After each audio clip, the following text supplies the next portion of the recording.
Sorry 259 नहीं है,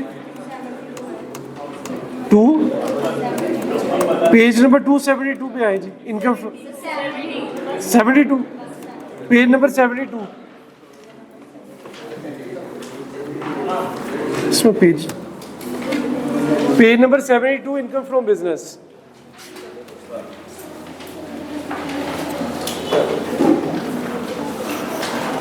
page number 72 income from business.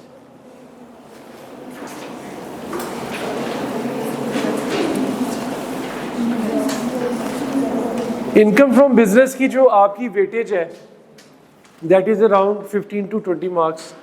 15 से 20 नंबर का एक पूरा फुल फ्लेज क्वेश्चन आता है इनकम फ्रॉम बिजनेस में बताया गया रूल्स के मुताबिक, ठीक है। इसमें जिस तरह इनकम फ्रॉम सैलरी में हमने रूल्स पढ़े हैं कि इनकम फ्रॉम सैलरी में क्या क्या चीज़ें आएंगी और क्या क्या चीज़ें नहीं आती, इसी तरह इनकम फ्रॉम बिजनेस के अंदर काफ़ी ज़्यादा डिटेल्ड में डिस्कशंस है कि कौन कौन सी चीज़ें इसमें लेनी है, कौन कौन सा खर्चा इसके अंदर लेना है और कौन सा एक्सपेंस इसमें नहीं लेना।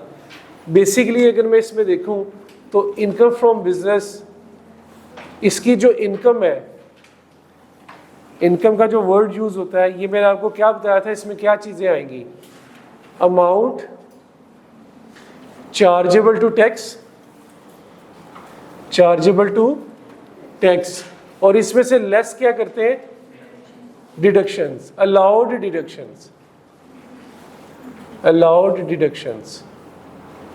ये इनकम का वर्ड का मतलब होता है जो हमने बिल्कुल स्टार्ट में पढ़ा था। इस चैप्टर के अंदर हम ये पढ़ेंगे अलाउड डिडक्शंस जो है ये हमने हर चैप्टर में पढ़ी है, ठीक है, लेकिन इस चैप्टर में काफ़ी डिटेल में हम जाके पढ़ेंगे कि अलाउड डिडक्शंस कौन सी है। कुछ खर्चे ऐसे हैं जो कि नॉट अलाउएबल एक्सपेंसेस है, कुछ एक्सपेंसेस ऐसे हैं जो कि अलाउएबल एक्सपेंसेस हैं। तो जितनी डिटेल हमने इसमें पढ़नी है इतनी डिटेल से हमने कहीं और पे उसको नहीं पढ़ा।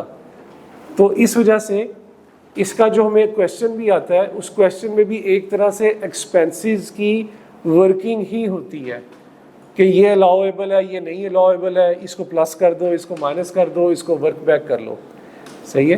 तो इसके ऊपर इनकम फ्रॉम बिजनेस में कम से कम 15 से 25 नंबर जो है सिर्फ यहाँ से ही कवर हो जाते हैं। 15 से 25 नंबर का, कभी 14 नंबर का क्वेरी दे देगा, एक पूरा न्यूमेरिकल दे देगा, कभी 20 नंबर का दे देगा, कभी 12 नंबर का दे देगा।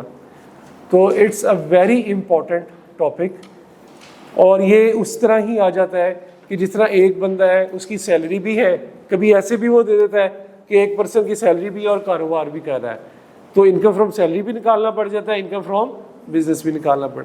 कई दफ़ा वो ऐसे देगा कि एक बंदे का सिर्फ कारोबार ही है, तो फिर आपको सिर्फ इनकम फ्रॉम बिजनेस ही उसकी निकालनी पड़ेगी, ठीक है। तो इसको बड़े ध्यान से पढ़ना है काफ़ी डिटेल में। जिस तरह मैंने आपसे कह दिया है कि इनकम फ्रॉम सैलरी का कोई क्वेश्चन ऐसा नहीं है जो आप लोग हल नहीं कर सकते। तो 2024 से बैकवर्ड को स्टार्ट करें, हर अटेम्प्ट में आने वाले क्वेश्चन को अटेम्प्ट करने की कोशिश करें, डिस्कशन करें, ठीक है। छोटी छोटी क्यूरी, छोटी छोटी बातें ऐसी होती है जो ट्रीटमेंट बदल, जिस तरह ये बासत वाली बात थी, ये सिर्फ अलाउंस लिखने की वजह से ट्रीटमेंट बदल गया, लेकिन उस टाइम क्लास में ही मैंने इस चीज़ को गौर नहीं किया और आपको बताया कि डिडक्शन होगी। तो ये छोटी छोटी बातें आपकी प्रैक्टिस से ठीक होंगी। जितने क्वेश्चंस हम करेंगे रेगुलर बेसिस में उतनी आपकी प्रैक्टिस बेहतर होगी, इन बारीकियों को देखने की सलाहियत आपके अंदर पैदा होगी। तो 2024 से बैकवर्ड सैलरी के सारे क्वेश्चन करना स्टार्ट कर दें। मैं अपनी तरफ से जो से क्वेश्चन है वो आपको कराता रहूँगा, 1 2 3 सवाल मैंने भी और करवाने हैं, लेकिन आप लोग अपने तौर पे प्रैक्टिस स्टार्ट कर दें। कोई क्यूरी हो आपस में डिस्कस करें, मेरे से डिस्कस करें, ग्रुप में मैसेज कर दें, लेकिन प्रैक्टिस शुरू कर दें, क्योंकि जिस दिन ये टॉपिक ख़त्म हो गया इसका भी हर अटेम्प्ट में सवाल आया हुआ है। तो आप सैलरी को करेंगे कि इसे करेंगे, ठीक है, हर अटेम्प्ट में इसका सवाल आया हुआ तकरीबन। तो ये भी फुल फ्लेज क्वेश्चन है, ये ख़त्म होना है तो आपका सेल टैक्स स्टार्ट हो जाना है। तो सेल टैक्स का तो हर टर्म में 30 मार्क्स पूछे हुए हैं, ठीक है। सेल टैक्स पूरे के ऊपर, सेल टैक्स पूरा जो है वो 25 से 30 नंबर का आता है। तो वो सेल टैक्स तो सारा करना है, वो तो हर टर्म में आ रहा है। तो अब आप लोगों के पास टाइम, प्रैक्टिस का टाइम बहुत कम रह गया है। हर गुजरता दिन आपके लिए ऐड ऑन करता रहेगा कि जी आप लोगों ने ये काम करना था छोड़ दिया, ये काम करना था छोड़ दिया, हर गुजरता दिन, ठीक है। क्योंकि अब कोर्स काफ़ी ज़्यादा हो रहा है और मैंने भी अब स्पीड काफ़ी तेज़ बढ़ा देनी है। यानी कि आई एम ट्राइंग कि मैं आप लोगों की ईद से पहले बिजनेस भी ख़त्म कर दूँ और लॉसेस वाले जो चैप्टर्स हैं वो भी ख़त्म कर दूँ, ताकि आप लोगों का आगे आगे थोड़ा कोर्स रह जाए। सही है? हाँ, तो ईद का पूरा हफ्ता होना है, तो इस वजह से अब ना स्पीड अप कर लें काम। स्टार्ट करते हैं इनकम फ्रॉम बिजनेस को। इसकी डेफिनेशन में क्या आता है?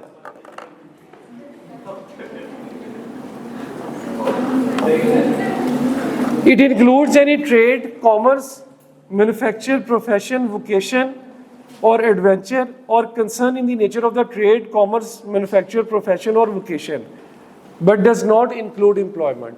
एम्प्लॉयमेंट इसके अंदर नहीं आती, ऊपर दी गई हुई चीज़ें सारी आती हैं।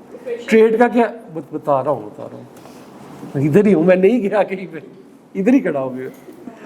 It includes any trade, trade मतलब तिजारत, तिजारत इसके अंदर आती है। मैन्युफैक्चर, चीज़ का बनाना, इसके अंदर आ जाता है। कॉमर्स, प्रोफेशन और वोकेशन, ये तीनों का वन एंड ऑफ एक ही मतलब है, सर्विसेज, ठीक है।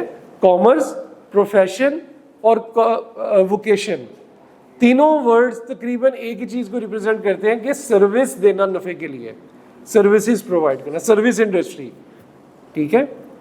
ये चीज़ें जो होती हैं ये बिजनेस के अंदर शुमार होती हैं। और एडवेंचर, एडवेंचर से क्या मतलब है?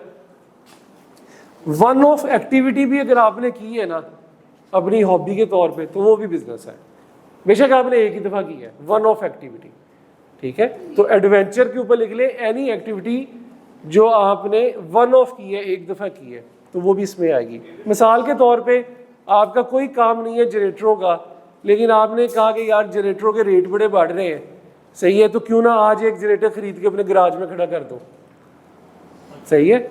और जब रेट बढ़ जाएंगे, गर्मियाँ स्टार्ट हैं, तो यही जनरेटर मेरा 50,000 रुपया महंगा बिक जाएगा, तो मैं इसे बेच दूंगा। अब मेरा काम तो नहीं है ये, मैं कौन सा ट्रेडर हूँ जनरेटर्स का, I am an individual person.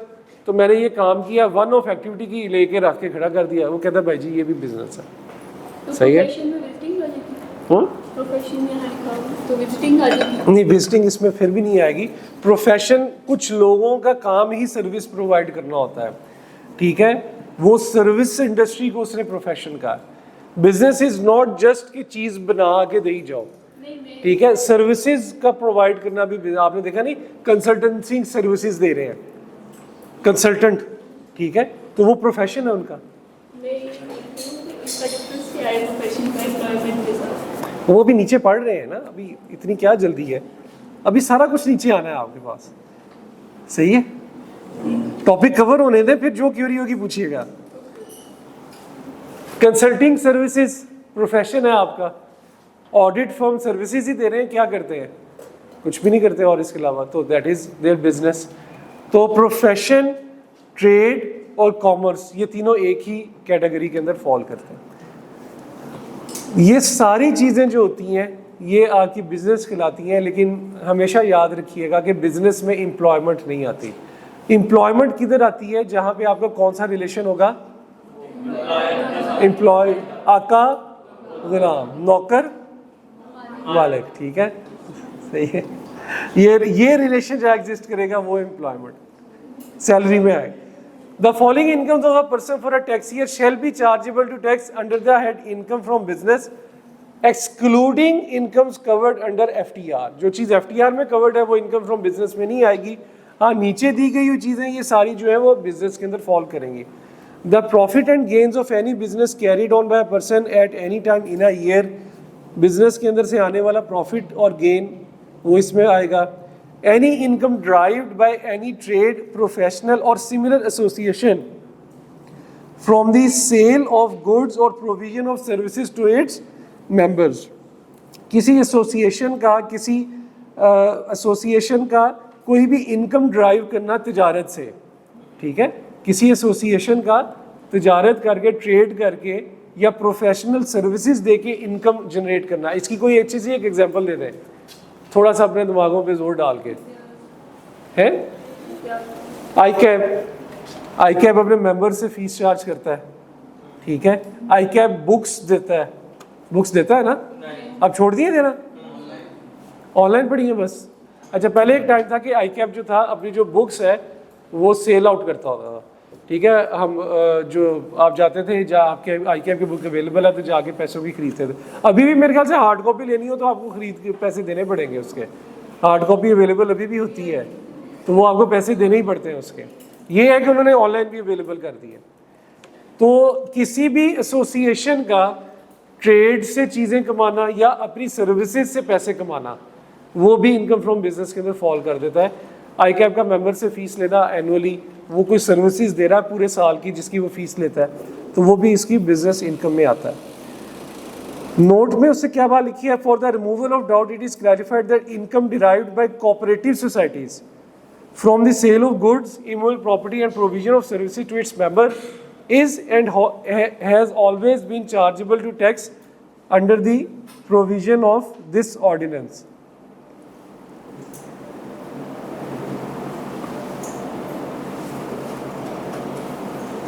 ये बात मुझे लगता है यहाँ पे थोड़ी सी गलत कर रहे हैं।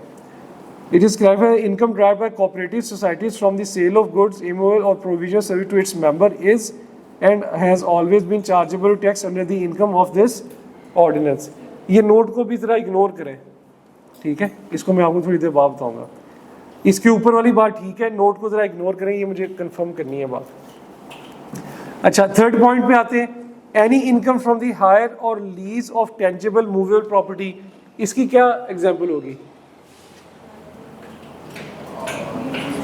लीज पे जो गाड़ियाँ देते हैं, रेंट ए कार वाले, इसके आगे पीछे ब्रैकेट में लिख ले, रेंट ए कार की जो सर्विसेज प्रोवाइड करते हैं, वो भी उनका भी ये कारोबार ही शुमार होगा, इनकम फ्रॉम बिजनेस में ही आएगी।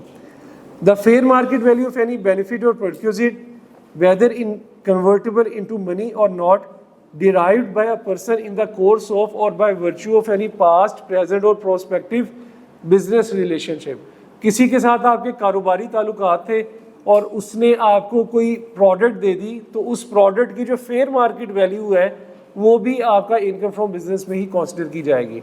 इसकी एग्जांपल ये दे सकते हैं, आपने किसी को गुड्स सप्लाई किए, उसने आपको पैसे देने की बजाय आगे से अपने गुड्स दे दिए, ठीक है, अपने गुड्स दे दिए, या उसके पास पैसे नहीं थे तो उसने कोई प्रॉपर्टी आपको दे दी, तो ये चीज़ आपको उस ट्रेड के कनेक्शन में आई एग्जिस्टिंग बिजनेस पर्सन के साथ। तो कह रहा था कि ज़रूरी नहीं कि आपको पैसे ही आए, हो सकता है कि आपको इन काइंड आ जाए तो उसकी फेयर मार्केट वैल्यू भी लेंगे तो वो आपकी इनकम फ्रॉम बिजनेस में ही फॉल करेगी, ठीक है। तो the word benefit includes any benefit drive by way of waiver of the profit on debt और the debt itself under circular scheme issued by the State Bank of Pakistan. इस line को थोड़ा underline कर लें, इसमें वो ये कहना चाह रहा है कि अक्सर जो बिजनेसेस होते हैं वो स्टेट बैंक ऑफ पाकिस्तान के साथ से लोन लेते हैं, ठीक है, स्टेट बैंक से नहीं, कमर्शियल बैंक से लोन लेते हैं, ठीक है। वो फिर आगे पीछे से स्टेट बैंक के साथ उनका जो भी ट्रांजैक्शन डिटेल रहती है, तो जो बिजनेसेस होते हैं वो कमर्शियल बैंक या इस्लामिक बैंक से लोन लेते हैं और उसके ऊपर फिर इंटरेस्ट पे करते हैं। ये बिजनेस, अक्सर बिजनेस ऐसे ही चल रहे हैं। तो उनके स्टेट बैंक की तरफ से अगर कोई ऐसा सर्कुलर आ जाए जिसमें वो लोन या लिया गया हुआ लोन पे इंटरेस्ट ये माफ हो जाए, तो ये उस पर्सन की इनकम फ्रॉम बिजनेस है। समझ लगी? अगर एक बिजनेस ने लोन लिया है बैंक से, तो स्टेट बैंक की तरफ से कोई सर्कुलर आ जाए कि आपने जो लोन लिया है वो लोन या उस लोन पे देने वाला इंटरेस्ट, इन दोनों में से कुछ भी माफ हो जाए, तो जिसका माफ होगा वो उसकी क्या बन जाएगी? इनकम फ्रॉम बिजनेस, ठीक है। नॉर्मली ऐसा बहुत कम होता है, लेकिन हो सकता है कि स्टेट बैंक जो है वो कुछ अरसे के लिए, या कुछ अरसा तो नहीं, उसमें वैसे ही वेव ऑफ कर दे किसी रीज़न की वजह से, या वेवर करवा ले वो बंदा, तो ये उसकी income from business he consider की जाएगी, ठीक है। इस पॉइंट की लगी समझ? आगे चलते हैं। Any management fee derived by a management company including a मुदारबा मैनेजमेंट कंपनी। मैनेजमेंट कंपनी की definition is not part of our syllabus, ठीक है, लेकिन सिंपल उसने इसको यहाँ बता दिया है कि कोई भी मैनेजमेंट फ़ी मिल रही हो मैनेजमेंट कंपनी को तो वो उसकी इनकम फ्रॉम बिजनेस है। Profit on date where the person business is to drive search income, in other cases it will be chargeable to tax under the head income from other source. ये बात अगर आपको याद हो तो हमने income from other source में भी पढ़ी है कि अगर कोई बैंक इंटरेस्ट इनकम कमाता है या फाइनेंशियल इंस्टीट्यूशन इंटरेस्ट इनकम कमाता है तो वो कहाँ फॉल करती है, इनकम। क्यों? क्योंकि उसका काम ही ये है, क्योंकि उसका काम ही इंटरेस्ट कमाना है। तो ये इनकम फ्रॉम अदर सोर्स के अंदर हमने इस बात को पढ़ा हुआ था, ये वही वाली बात उठा के इसने यहाँ पे लिखी है। Lease rentals derived by a scheduled bank, investment bank, development finance institution, मुदारबा और अ लीजिंग कंपनी। लीज के ऊपर इंतहाई हमारी डिटेल डिस्कशन होनी है, लेकिन मैं आपको बता देता हूँ सिंपल वो ये बात कर रहा है कि जो लीज रेंटल कमाना है तो जो बंदा लीज रेंटल कमा रहा होता है वो उसकी इनकम फ्रॉम बिजनेस कहलाता है। लीज रेंटल, लीज का आइडिया है कुछ आपको अभी तक? है आइडिया आपको? लीज में दो पार्टीज होती हैं, कौन कौन होता है भला? लेसी और लेसोर, ठीक है, ये दो पार्टीज होती हैं।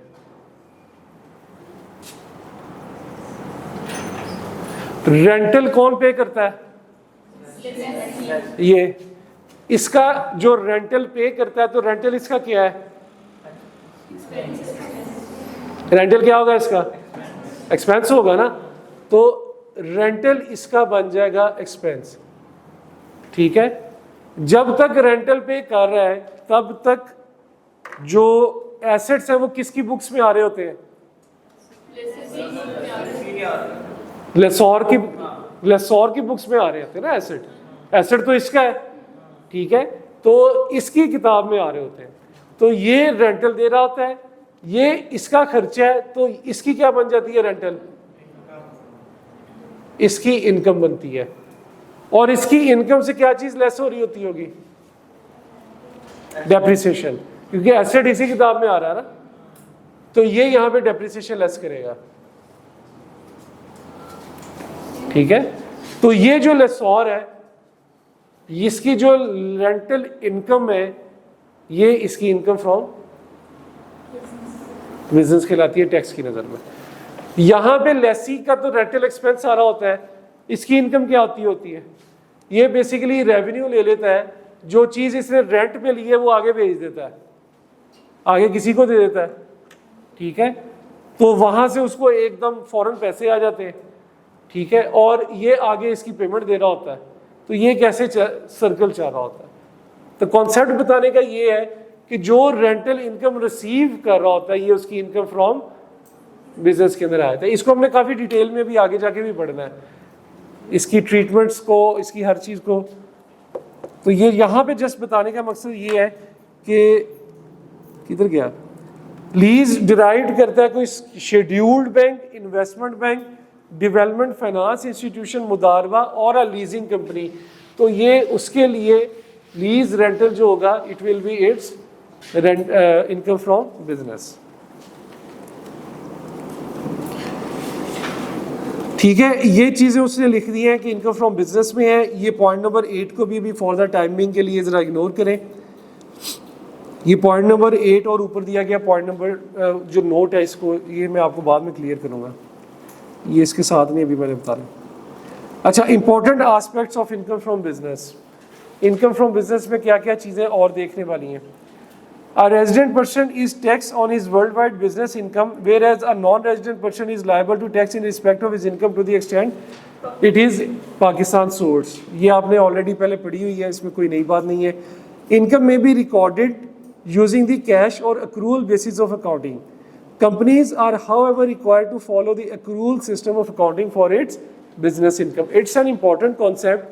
दो concepts होते हैं रिकॉर्डिंग के, एक कैश होता है और एक accrual, ये आपको पता है, ठीक है। कंपनीज को उसने टैक्स की नज़र में, हम जो भी बात करेंगे टैक्स की नज़र में करेंगे, टैक्स वालों ने कंपनीज को कहा हुआ है कि आपने अक्रूवल को यूज़ करना है। इसका क्या मतलब है कि इंडिविजुअल या एओपी के लिए ऑप्शन है कि वो अक्रूवल भी यूज़ कर सकते हैं और कैश भी यूज़ कर सकते हैं, ठीक है।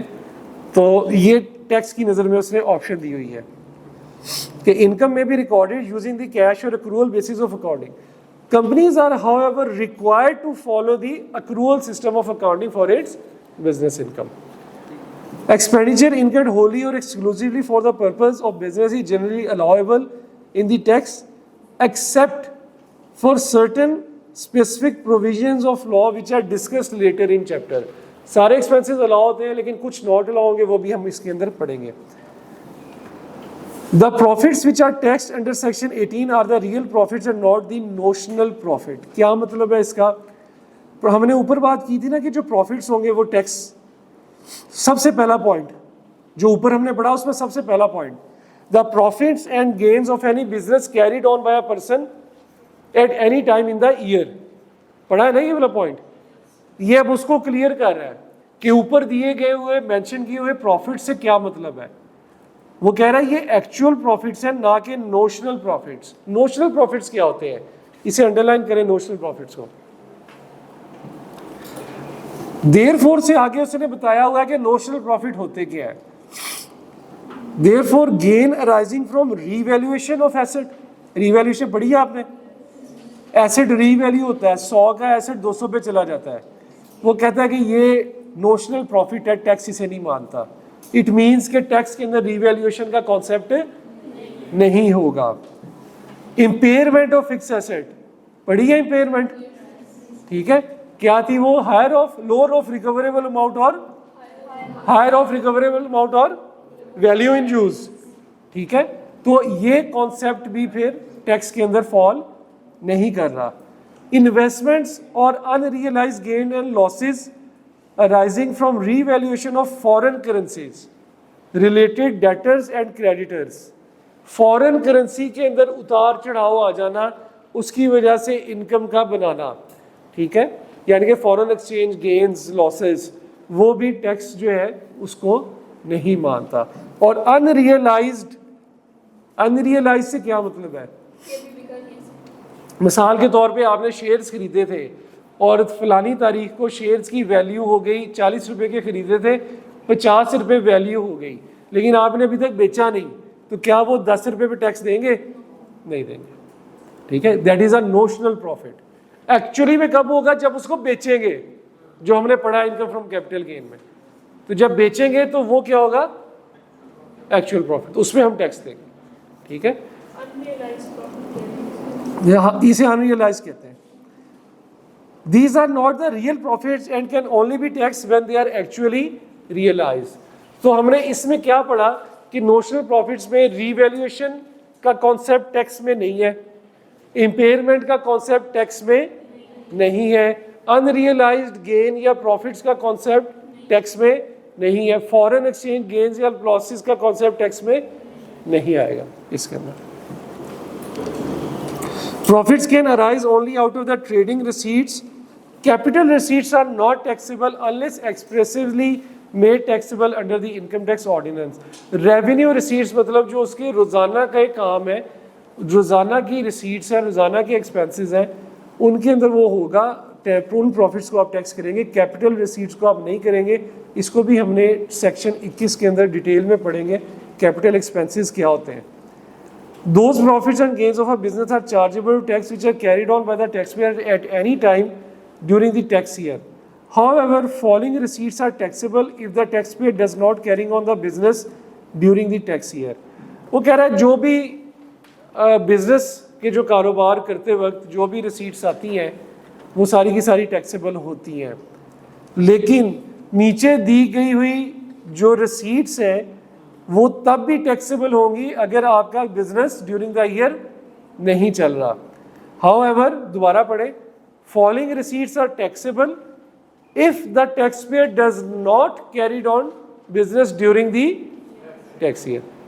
वो कह रहा है कि ये वाली मिलने वाली रिसीट तब भी टैक्सेबल होंगी बेशक आपका कारोबार नहीं चल. इसमें से कुछ वो होंगी जो हम ऑलरेडी पढ़ चुके हैं, ये पढ़ेंगे तो आपको याद आएगा. पहला पॉइंट पढ़े, रिकवरी इन कैश और kind against a deduction loss allowed previously against business income. पहले सालों में बिजनेस इनकम के अगेंस्ट अगर कोई एक्सपेंस अलाउ कर दिया और आपको अगले सालों में वो वापस मिल गया तो वो क्या हो जाएगा? टैक्सेबल. ठीक है. Gain on sale of depreciable asset, आपने कोई अपना डेप्रिशिएबल एसेट बेच दिया और उसके ऊपर गेन आया, तो बिजनेस कैरी हो रहा है या नहीं हो रहा, वो टैक्सेबल है। Recovery made out of bad debts allowed in the preceding year, ये पढ़ा था ना कि आपका पिछले सालों में बैड डेट हो गया, 3 साल बाद रिकवरी हो गई, तो जिस साल में रिकवरी होगी उस साल में उसको क्या कर देंगे, टैक्स कर देंगे। ट्रेडिंग लायबिलिटीज और any portion there on which is found not have been paid within the expiration of the 3 years of the end of the tax year in which it was allowed, ये पढ़ लिया था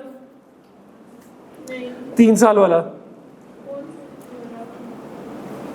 चले इसको नहीं पढ़ा मेरे ख्याल से, इसे रहने दें, इसको अभी नीचे जाके पढ़ेंगे डिटेल में। Sum received after discontinuation of the business, business discontinue करने के बाद अगर कोई पैसे आपको मिलते हैं, ये याद है वो जो सेक्शन पढ़ा था डिसकंटिन्यू ऑफ द बिजनेस वाला, याद है ना? के यार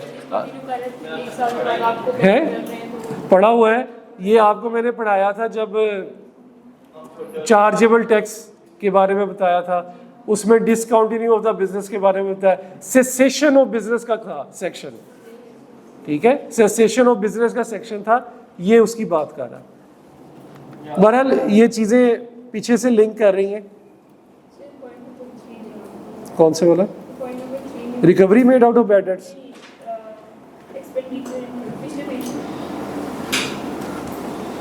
ये भी हाँ कहता डिडक्शन अलाउ होती है, कुछ नॉट अलाउड होती है, वो हम डिस्कस करेंगे आगे। स्पेकुलेशन बिजनेस है, इसे अभी छोड़ दें, ये एंड पे पढ़ना है हमने, इसकी इलस्ट्रेशन है, इसे भी छोड़ दें। पेज नंबर 74 पे आए।